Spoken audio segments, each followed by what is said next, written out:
रूस यूक्रेन जंग का चौथा साल चल रहा है। 1200 दिन से ज्यादा की जंग में अब तक यूक्रेन एक भी रूसी इलाके पर अपना कब्जा बरकरार नहीं रख पाया है। जब से यूक्रेन ने 117 ड्रोन से हमले रूस के 5 एयरबेस पर किए हैं, उसके बाद से यूक्रेन पर रूसी सेना कयामत बनकर टूट पड़ी है। यूक्रेन पर पिछले 48 घंटों में 600 से ज्यादा ड्रोन और 60 से ज्यादा घातक मिसाइलों से हमले हो चुके हैं, जिसमें रूस ने अपने स्कंदर मिसाइल से तूफानी हमले किए हैं। हम आपको दिखाने जा रहे हैं रूस पर यूक्रेन के ड्रोन हमलों के बाद जब से ट्रंप और पुतिन के बीच 75 मिनट फोन पर बातचीत हुई है, उसके बाद से यूक्रेन पर रूस के हमलों में 5 गुना तेजी आ गई है। नमस्कार, आप देख रहे हैं न्यूज़ 18 का डिजिटल प्लेटफॉर्म और मैं हूं आपके साथ सृष्टि शर्मा।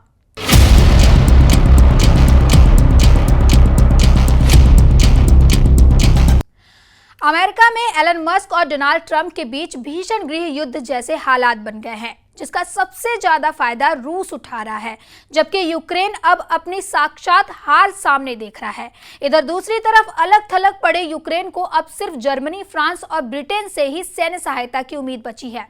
खबर है कि ब्रिटेन यूक्रेन को अप्रैल 2026 तक 1 लाख आत्मघाती ड्रोन देने जा रहा है, लेकिन सवाल उठता है कि क्या तब तक यूक्रेनी सेना रूस के सामने टिक पाएगी, क्योंकि रूस ने परमाणु हमले जैसा हमला करने वाली आर्सेनिक मिसाइल को जंग में उतार दिया है, जिसके धमाके से सूरज की सतह के बराबर गर्मी निकलती है, जो साक्षात यूक्रेन के लिए परमाणु प्रलय है। रूस के साइबेरिया इलाके में मौजूद 5 सैन्य एयरबेस पर जिस तरह से यूक्रेन ने रूस के 41 लड़ाकू विमानों को धमाकों से उड़ाया है, उसके बाद से यूक्रेन के बेहद बुरे दिन शुरू हो चुके हैं। महज 48 घंटे के अंदर यूक्रेन की तबाही और बर्बादी की ऐसी तस्वीरें सामने आ चुकी हैं, जिन्हें देखकर नाटो, यूरोप और अमेरिका तक दहल गए हैं। रूस डंके की चोट पर कह रहा है कि रूस पर जिस तरह का ड्रोन हमला यूक्रेन ने किया है, उसके पीछे खास तौर से ब्रिटेन है, जिसने इस हमले को अंजाम दिलाया है। अब आप ये जान लीजिए, यूक्रेन पर रूस ने पिछले 48 घंटों में किन किन इलाकों पर तूफानी मिसाइलें हमले किए हैं। रूसी सेना ने यूक्रेन के खार्किव, खेरसोन, लुहांस्क, जापोरेजिया को तबाह करना शुरू कर दिया है। रूस के भीषण हमलों से जुड़े जरा इन आंकड़ों को भी देखिए, कैसे पुतिन का रूस पूरे यूक्रेन के चीथड़े उड़ाने में जुट गया है। रूस और यूक्रेन के बीच जारी युद्ध अब बेहद खतरनाक मोड़ पर पहुंच गया है। 6 जून 2025 को रूस ने कीव समेत यूक्रेन के कई इलाकों पर मिसाइलों और ड्रोन से भारी हमला किया। ये हमले केवल सैन्य प्रतिक्रिया नहीं, बल्कि रूस के लिए अस्तित्व की लड़ाई बन चुका है। सिर्फ 3 घंटों में रूस ने यूक्रेन पर 407 ड्रोन और 45 मिसाइलें दाग दी, जिसमें यूक्रेन की राजधानी कीव में 3 लोगों की जान चली गई और दर्जनों घायल हो गए। वहीं यूक्रेन के खार्किव पर 7 जून को रूस ने अब तक का सबसे बड़ा हमला किया है। खार्किव के मेयर ने रूस के तूफानी हमलों पर दावा किया है। इस वक्त पूरा खार्किव अब तक के सबसे शक्तिशाली रूसी हमलों को झेल रहा है। खार्किव के मेयर के मुताबिक रात भर रूस ने खार्किव पर रूसी मिसाइलों, ड्रोन और गाइडेड हवाई बमों से हमले किए हैं, जिसमें खार्किव की बहुमंजिला और निजी आवासीय इमारतें तबाह हुई हैं। अभी तक मौतों का आंकड़ा सामने नहीं आया है। राष्ट्रपति जेलेंस्की भी अब रूस को रोकने के लिए पूरी दुनिया से मदद मांग रहे हैं। रूसी रक्षा मंत्रालय के मुताबिक 7 जून को रूसी सेना यूक्रेन में सैन्य ठिकानों पर रात भर लंबी दूरी की मिसाइलों और ड्रोन से हमले किए हैं। रॉयटर्स के मुताबिक रूसी सेना ने काला सागर में 4 यूक्रेनी मानव रहित नौकाओं को तबाह कर डाला है। पिछले 24 घंटे में रूस ने कुछ ऐसी मिसाइलों से हमले का प्लान बनाया है, जिससे यूक्रेन के साथ साथ यूरोपियन यूनियन और नाटो भी खौफ में आ गए हैं। खबर है कि रूस ने यूक्रेन पर आखिरी हमले के लिए अपनी हाइपरसोनिक मध्यम दूरी की बैलिस्टिक मिसाइल और सैनिक को जंग में उतार दिया है।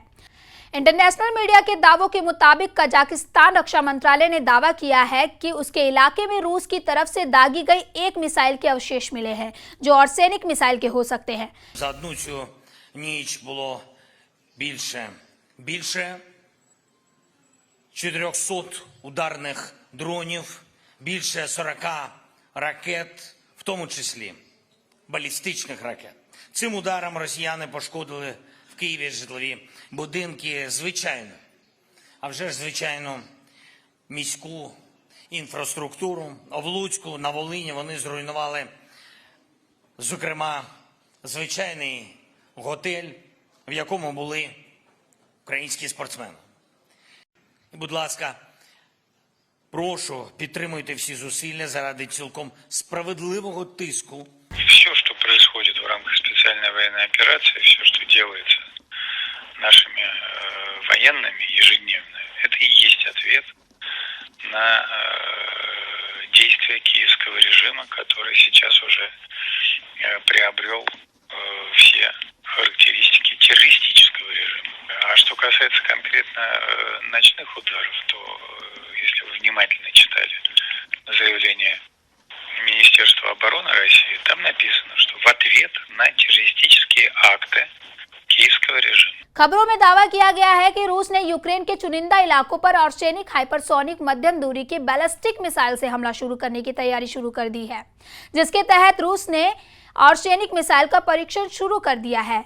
इस खबर से यूक्रेन की हालत खराब हो गई है, क्योंकि आर्सेनिक को रूस ने सबसे पहली बार यूक्रेन के निप्रो शहर पर नवंबर 2024 में दागा था, जिसने बिजली की रफ्तार से हमले किए थे। उस वक्त रूस ने बिना वॉरहेड के आर्सेनिक मिसाइल को यूक्रेन के निप्रो शहर पर दागा था।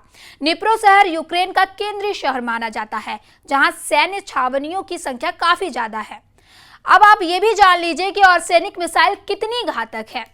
रूसी राष्ट्रपति पुतिन ने इस मिसाइल को एक नई हाइपरसोनिक मध्यम दूरी की बैलिस्टिक मिसाइल यानी IRBM बताया था, जो ध्वनि की गति से 10 गुना अधिक या 10 की गति से लंबी दूरी तय करने में सक्षम है। जबकि यूक्रेनी अधिकारियों का दावा रूस की आर्सेनिक मिसाइल की गति का मैक 11 तक है। अमेरिका स्थित पेंटागन का दावा ये मिसाइल रूस की RS-26 रूबेज ICBM के मॉडल पर आधारित थी, जो परमाणु हमला करने में सक्षम है। और सैनिक के बारे में दावा किया जाता है कि यह हाइपरसोनिक मध्यम दूरी के बैलिस्टिक मिसाइल रूस के दुश्मनों के लिए साक्षात काल है, जिसे किसी भी प्रकार के एयर डिफेंस सिस्टम से नहीं रोका जा सकता है। इसकी गति ही इसकी सबसे बड़ी विशेषता है। रूस के कपुस्टिन यार के पॉलीगन से दागे जाने पर और सैनिक मिसाइलें 20 मिनट से भी कम समय में ब्रसलेस स्थित नाटो मुख्यालय तक पहुंच सकती हैं। यूक्रेन का तो यहां तक दावा है कि रूस के आस्ट्राखान क्षेत्र में 1000 किलोमीटर से अधिक दूर प्रक्षेपण स्थल से पहुंचने में इसे 15 मिनट लगे। और सैनिक मिसाइल में 6 वॉरहेड्स, जिनमें से प्रत्येक में 6 उपयुक्त हथियार मौजूद है। ये 3 किलोमीटर प्रति सेकंड की दूरी तय करने वाली और विस्फोट के समय लगभग सूर्य के सतह के बराबर तापमान उत्पन्न करने वाली मिसाइल है। और सैनिक को परमाणु हथियार से भी लैस किया जा सकता है। और सैनिक की रफ्तार 12,300 किलोमीटर तक है। और सैनिक का रूसी भाषा में अर्थ है हेजल ट्री। वही ब्रिटेन में मौजूद रूस के राजदूत ऑड्रे कैलिन ने यूक्रेन के ऑपरेशन स्पाइडर वेब के लिए ब्रिटेन को आंशिक रूप से जिम्मेदार ठहराया है और चेतावनी दी है कि ये तीसरे विश्व युद्ध को भड़काने की कोशिश हो सकती है।